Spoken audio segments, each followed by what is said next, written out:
Guys welcome to my new blog. आम आज अच्छु सप्तसरा पोखरी पाखे। प्रभु रामचंद्र 7टी सर मारी एठी पोखरी खोली से यार ना हूँ सप्तसरा। एठी पानी केबे भी सुखे ना, यार हूँ विशेषत्व। एठी पानी केबे भी सुखे ना, वर्षा खरा शीत किछि पानी सुखिबार नहीं। प्रभु रामचंद्र वनवास समय एठाकू आसीथिले। माता सीता गाधेबा को चाहूले, एठारे पानी नथिला। प्रभु रामचंद्र 7टी सर मारी एई पोखरीटी खोली थिले। तापरे एई पोखरी साइड रे मंदिर गुटे तयारी होई अछि।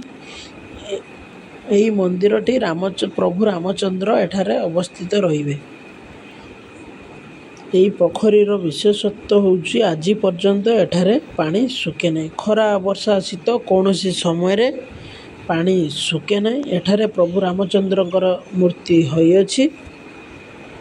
एई पोखरीटी अवस्थित क्षीरचरा मंदिर रु 100 मीटर दूर रे एई पोखरीटी अवस्थित। आपण जदि केबे क्षीरचरा मंदिर बुलिबा को आसुचंती, दया करी आपण एठाकू आसंतु। ये होउछि रेमुणा रे अवस्थित।